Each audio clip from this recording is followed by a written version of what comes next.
Hello, good evening everyone. Civil staff ने ना इस बार 10 मार्च से अपना ऑनलाइन रिकॉर्डेड बैच इंग्लिश और हिंदी दोनों मीडियम में अवेलेबल करवाया है और जो एचपीएस 2027 एग्जामिनेशन को कैटर करेगा।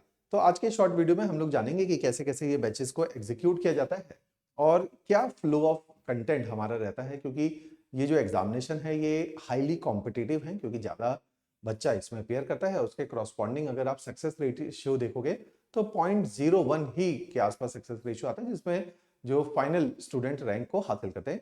साथ ही साथ इस एग्जामिनेशन को डिफिकल्ट बनाता है, इस एग्जामिनेशन में नंबर ऑफ सब्जेक्ट्स की सब्जेक्ट्स बहुत ज्यादा हैं और वो सारे सब्जेक्ट एक दूसरे से बहुत ज्यादा डाइवर्स हैं। साथ ही साथ में एग्जामिनेशन को डिफिकल्ट बनाता है उसकी 3 स्टेजेस, जो कि प्रीलिम्स, मेंस और इंटरव्यू, 3 स्टेजेस में एग्जामिनेशन टूटा हुआ है। तो हर स्टेज का एक डिफरेंट टेम्परामेंट है, एक डिफरेंट स्ट्रेटेजी है, एक डिफरेंट अप्रोच है, जिसकी वजह से एग्जामिनेशन कॉम्पिटिटिव हो जाता है, डिफिकल्ट हो जाता है और डिफिकल्ट टू हैंडल भी हो जाता है because of so many subjects. तो इसी के लिए कोचिंग सिविल स्टैफ ने इसको काफी आसान किया है पिछले कुछ सालों से, और ऑनलाइन कोर्सेज के माध्यम से हर साल ही हम काफी अच्छे रिजल्ट्स प्रोड्यूस करते हैं और हर साल इन ऑनलाइन बैचेस से हमें रैंक्स भी देखने को मिल रही है। जैसे इस बार चाहे रैंक 1 ही है, तो ये सब ऑनलाइन स्टूडेंट रहे थे। इस वीडियो के माध्यम से मैं बता दूंगा थोड़ा सा स्ट्रक्चर कैसे होता है। जैसे आप एनरोल करते हैं इन बैचेस में, फिर मैं डिटेल्ड एक आप लोगों का स्ट्रेटेजी सेशन लेता हूं, रोड मैप बनवाता हूं 1.5 साल का, जिससे आपको पता चल जाता है कि अच्छा अगले 1.5 साल हम लोगों को इस एग्जामिनेशन के लिए क्या सारी चीजों को करने की जरूरत है। मेन अहम बात क्या है कि ये ऑनलाइन बैचेस पहले हम लोगों ने जब शुरू किया था सिविल स्टैफ, तब भी इनकी फीस 20,000 ही थी। फिर ग्रेजुअली धीरे धीरे, क्योंकि लगातार इन्फ्लेशन आपको पता ही है कि बढ़ रहा है और हमें इसकी फीस को इंक्रीज करना पड़ा, और फाइनली इसकी फीस अभी जो है हमने लास्ट बैचेस 32,500 में किए। लेकिन तब हम बुक्स हार्ड कॉपी में दिया करते थे।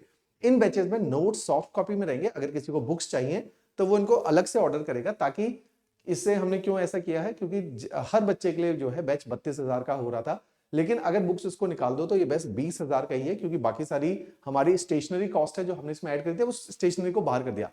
कुछ बच्चे हैं जिनको शायद बुक्स की जरूरत है, उसके चक्कर में वो सारा ही 32,000, हर बच्चा 32,000 फीस पे कर रहा है, तो हमने इसको बुक्स को बाहर निकाल दिया। जिसको भी हार्ड कॉपी में बुक चाहिए वो परचेज कर सकता है अलग से हमसे। इस कोर्स का पार्ट वो नहीं रहेंगे। सॉफ्ट कॉपी सारी अपडेटेड आपको जरूर इस कोर्स के अंदर मिल जाएंगे।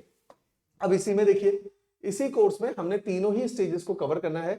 हमने प्रीलिम्स, मेंस, इंटरव्यू, तीनों स्टेजेस को इस कोर्स के माध्यम से कवर करेंगे। कहीं पर भी कोई जो है एरियाज नहीं रहना है। जीएस और सीसेट तीनों, दोनों चीजें, जीएस सीसेट इसमें कवर रहेगा। ऑप्शनल इस कोर्स का पार्ट नहीं होता, क्योंकि बहुत सारे ऑप्शनल से सारे ऑप्शनल सब कराते भी नहीं है। तो ये कोर्स जीएस, प्रीलिम्स, मेंस और सीसेट का रहेगा। पेपर में जैसे आपकी अंडरस्टैंडिंग के लिए बना देता हूं, अगर पेपर को क्वालिफाई करना है, इस पेपर को 3 पार्ट में तोड़ दो, है ना। आपको समझना पड़ेगा ना, स्ट्रेटेजिकली अप्रोच करना है, क्योंकि पेपर थोड़ा पेचीदा है। तो पहली स्टेज क्या रखो, फर्स्ट स्टेज क्या रखो, जिसमें आप अपने रोड मैप के ऊपर काम करो, रोड मैप पे काम करो और अपने बेसिक्स अच्छे कर लो। तो पहली स्टेज में अगर आप यही कर लेते हो तो ये it is more than sufficient. जब हम दूसरी स्टेज के अंदर जाते हैं, दूसरी स्टेज में आप क्या काम कीजिए, कोचिंग वाला काम। कोचिंग से पहले कुछ करने की जरूरत है, कोचिंग के बाद कुछ करने की जरूरत है। Coaching is just the centre part of this whole preparation, लेकिन ये एंटायर नहीं है। और कोचिंग के अंदर क्या कर रहे हैं, लार्जली जब आपकी कोचिंग चलेगी, आपका काम क्या है, सब्जेक्ट कंप्लीशन। कि जितने सब्जेक्ट मैंने बताए, जीएस के 12 सब्जेक्ट और सी सेट के 3 सब्जेक्ट, टोटल 15 सब्जेक्ट है, इनको कंप्लीट कीजिए। साथ ही साथ सब्जेक्ट कंप्लीशन के साथ साथ आप क्या कीजिए, अपने नोट्स को बना लीजिए। अगर आप इतना भी कर लेते हैं तो आपके कोचिंग वाला पार्ट पूरा हो जाता है। फिर आता है पोस्ट कोचिंग। पोस्ट कोचिंग बहुत इंपॉर्टेंट है, क्योंकि जो अपनी पूरी प्रिपरेशन को कोचिंग के बाद डिसिप्लिन्ड वे से परस्यू कर पाता है, वो पोस्ट कोचिंग एग्जामिनेशन को निकाल पाता है। आपका एग्जामिनेशन है अगले साल जून में प्रीलिम्स, और अगस्त या लार्जली सितंबर में मेंस। तो अभी हम तैयारी शुरू करते हैं तो हमें मोटा मोटा 1.5 साल का टाइम मिल जाता है। 1.5 साल is very appropriate time to qualify this examination. फिर पोस्ट कोचिंग में क्या करोगे आप, रिवीजन एंड टेस्ट सीरीज। अगर आप ये कर लेते हो तो इससे जो है आपका पेपर अच्छे से क्वालिफाई हो जाता है। तो ये आप काम करेंगे, इन 3 स्टेजेस में अपनी पूरी तैयारी को कर। अब पहली स्टेज है जिसमें मैंने बोला अप्रोच।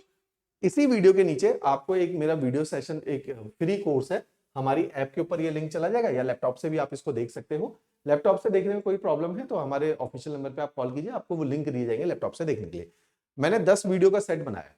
इनमें ना बड़े बेसिक बुनियादी बातें, करंट अफेयर कैसे पढ़ने हैं, प्री के कैसे पढ़ने, मेंस के कैसे पढ़ने, अखबार कैसे पढ़ना है, नोट्स कैसे बनाए जाए, करंट सॉरी आंसर राइटिंग कैसे करनी है, और आंसर राइटिंग बेसिक क्या होती है और एडवांस क्या होती है, स्कोर को कैसे इंक्रीज करें। तो ऐसी छोटी छोटी बेसिक बुनियादी बातें, और बेसिक कि पैटर्न क्या है, सिलेबस क्या है, क्या हमारे ट्रेड्स होने चाहिए जिसकी वजह से पेपर हमारा निकल सकता है, क्लैरिटी क्या होती है, ये सारी बुनियादी बातें। उसके बाद बेसिक के लिए अपने फंडामेंटल को स्ट्रॉन्ग करने के लिए 3-4 सब्जेक्ट का सेट है, हिस्ट्री, ज्योग्राफी, पॉलिटी, इकोनॉमी। ये आपके फंडे स्ट्रॉन्ग करेंगे। इन फंडामेंटल्स के लिए इनको यूज कीजिए, इससे आपके फंडामेंटल बहुत स्ट्रॉन्ग हो जाते हैं। जैसे ही आपने ये कर लिया, फंडामेंटल को स्ट्रॉन्ग कर लिया, उसके बाद अब आपकी कोचिंग शुरू हो जाती है, जिसमें हमने आपको कंप्लीट प्रीलिम्स और मेंस पढ़ाना है, सीसेट पढ़ाना है, और जीएस में ही प्रीलिम्स और मेंस है, ये पूरा आपका कवर किया जाएगा। साथ ही साथ नोट्स आपको काफी अपडेटेड मिलते हैं और ये सॉफ्ट कॉपी में रहते हैं। तो इनको चाहे आपके पास अपना पर्सनल प्रिंटर है, प्रिंट आउट निकाल लो। अगर आपको लगता है प्रिंटिंग कॉस्ट बहुत ज्यादा आ रही है, बाहर से प्रिंट आउट निकालना, तब जाके सिविल स्टेप की बुक्स ऑर्डर करनी है। ये 15 बुक्स या 16 बुक्स का सेट है। ये आपके घर पे कुरियर के माध्यम से आता है। 12-13 किलो के आसपास का बंडल होता है, भारी बंडल है। तो अगर आपको लगता है कि आपकी प्रिंटिंग कॉस्ट ज्यादा आएगी, तब जाके इन बुक्स को ऑर्डर करना, क्योंकि बुक्स भी अलग से 10,000 के आसपास की फी है इसकी। फिर आपके क्लास टेस्ट का हमने प्रोविजन रखा गया है, आंसर राइटिंग के सेशन आपके इस कोर्स के साथ इंटीग्रेट किए हुए हैं, ताकि आपको थोड़ा सा समझ आए इस पेपर को क्या करना है। जैसे ही आपकी कोचिंग कंप्लीट हो गई, अब आपका टास्क क्या है, अब आपका मेन काम क्या है कोचिंग कंप्लीशन के ऊपर, अपने मेंस क्रैश कोर्स, ये हमने इसी कोर्स का पार्ट है। प्रीलिम्स क्रैश कोर्स, ये इसी क्रैश कोर्स का पार्ट है। प्रीलिम्स और मेंस टेस्ट सीरीज, ये इसी कोर्स का पार्ट रखा जाएगा। तो means post coaching support is very important. ये पेपर कोचिंग से नहीं निकलता, पोस्ट कोचिंग जब आप सेल्फ स्टडी में जाते हैं तब निकलता है। उस टाइम के सपोर्ट के लिए हमने ये प्रोसेसेस डिजाइन किया और उनके रिजल्ट्स भी हमें काफी अच्छे देखने को मिल रहे हैं रिसेंट हिस्ट्री में। तो इस तरह का पूरा ये करिकुलम है। अब आपने क्या करना है, हिंदी मीडियम वालों के लेक्चर्स अलग है, इंग्लिश वालों के अलग है। आपने डेमो लेक्चर में जाना है, नीचे डिस्क्रिप्शन में हिंदी वालों का लिंक अलग है, इंग्लिश वालों का अलग है। आपने अलग अलग जो है डेमो लेक्चर्स को देखना है। उसके बाद आपको समझ आएगा कि कौन कौन से फैकल्टी मेंबर आपको पढ़ाने वाले हैं, क्या वो सब्जेक्ट डील करते हैं, कैसे वो पढ़ाते हैं। वो सारी डिटेल चीजें जो है इस कोर्स के अंदर डिजाइन की गई हैं। हर लेक्चर के नीचे 3 नोट्स दिए जाते हैं, जैसे आप देख सकते हो। हर लेक्चर के नीचे आपको प्रीवियस ईयर क्वेश्चंस दिए जाते हैं, हर लेक्चर के नीचे मेंस के क्वेश्चन दिए जाते हैं, हर लेक्चर के नीचे एमसीक्यू प्रैक्टिस के लिए दिए जाते हैं। तो बहुत कॉम्प्रिहेंसिव कोर्स ये डिजाइन किया गया है। इसके अलावा भी अगर आपको लगता है कि कोई चीज पूछने वाली है, डिस्कस करने वाली है ना, क्लैरिटी नहीं है, तो हमारे ऑफिशियल नंबर पे भी आप कॉल कीजिए। अगर आपको लगता है कि आपकी थोड़ी एडवांस क्वेरी है, काउंसलर उतने टेक्निकलिटीज को हैंडल नहीं कर सकते, या बहुत एकेडमिकली कोई आपने सवाल पूछना है, तो I will be available on phone. आप मेरे साथ अपनी कॉल को शेड्यूल कीजिए, या मेरे साथ फिर आप जो है कॉल्स पे आ जाइए। राइट, चलिए, थैंक यू एवरीवन।